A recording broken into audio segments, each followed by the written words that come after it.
Welcome to the How Good It Can Get podcast, where we dive deep into the transformative journey from surviving to thriving. Join me, your host, Andrea Rice, on this empowering exploration of mindfulness, spirituality, and unlocking your full potential. Let me show you just how good it can get.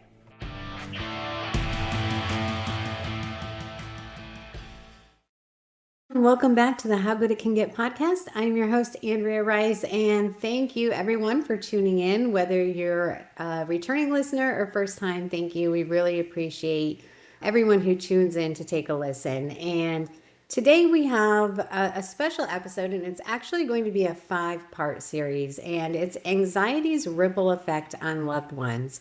We've talked about anxiety in the past and how it affects the person who has anxiety, but there's also a hidden aspect of anxiety, and that is how it impacts not only the person suffering, but their family members, their partners, their friends, their loved ones. And joining me here today to take part in this discussion is my partner and co-founder of How Good It Can Get, Chan Mirage. Chan, thank you for being here. Thank you. This is very exciting. It's an aspect of anxiety no one talks about, or it's not spoken about as much. So it is an exciting series that we bring up for you guys. Yeah, and this is a little different because these are going to be very short episodes. So there is a method to our madness. There is a reason behind it. So do you want to share a little bit about that? Yes. So our purpose in creating short podcasts, using information in small amounts where it's easily digestible for our listeners, which will be helpful to understand and retain the information. Right. And the purpose behind that is we really want you to take in the information. We don't want to bombard you with a lot of different things all at once. We're going to cover one question per episode so that you can really think about it, let it sink in. So let's go ahead and get started with our first question. So when someone that you're in a close relationship with struggles with anxiety, what's often the first most noticeable impact on those around them? The biggest impact is feeling helpless, not being able to help your loved ones. Watching someone go through anxiety, stress, and the overthinking, it's really hard to see them go through that from my perspective because I never suffered from anxiety, which each day I become more grateful for that, especially understanding anxiety at this level versus when I first encountered it, which was with my ex-wife of 20 plus years. She suffered anxiety all of her life, and there's nothing I could do about it. My go-to was just stop. And that's not the case. You obviously cannot just stop anxiety. But at the time, I certainly didn't know better. So it did become frustrating and made me feel helpless. And I think that's what makes this partnership with How Good It Can Get so unique is that, I suffered from anxiety for years and years.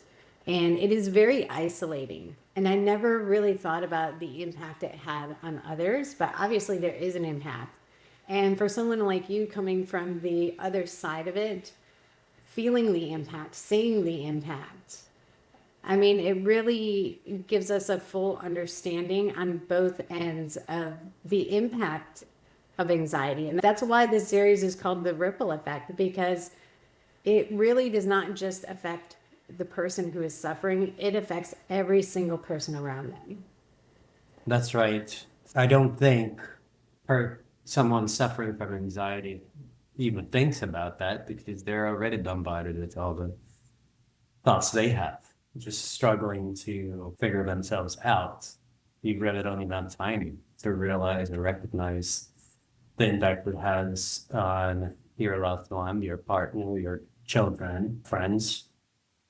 But it really makes us feel helpless. And someone said, comparing it to someone who's drowning and you don't know how to swim. Is that what it felt like? Yes, that's true. It's very hard for me because, again, back then I really did not understand anxiety. And I've actually apologized to her after I understood anxiety better. So looking back, maybe I should have learned about anxiety more instead of just thinking she can stop. Because typically, if we're doing something that's affecting us negatively, you just stop. But it's not that easy. And it can be fixed, but there's no quick fix. I think that's very important what you just said. You can't just stop, but there are ways to defeat your anxiety. And that's why you and I came together to put together the Beyond the Couch 28-day challenge, which we've talked about on here before. But today and in this series, we really wanted to give a full perspective of the ripple effect of anxiety. So thank you for coming here today and sharing your experience, giving your perspective for someone on the other side of anxiety. So if you are suffering from anxiety, or anyone you know is suffering from anxiety, a loved one, a friend, family member, I think this is a very important series to listen to. So I hope you will join us next time when we come back and we talk more about the ripple effect of anxiety. Yes, I think this will have a great impact on people living with anxiety to understand better how it will affect all the people that surrounds them, which is, again, as we said, a new perspective that's hasn't been spoken about much in the past. All right. Thank you, Chan. And everyone, please join us next time as we continue on the ripple effect of anxiety.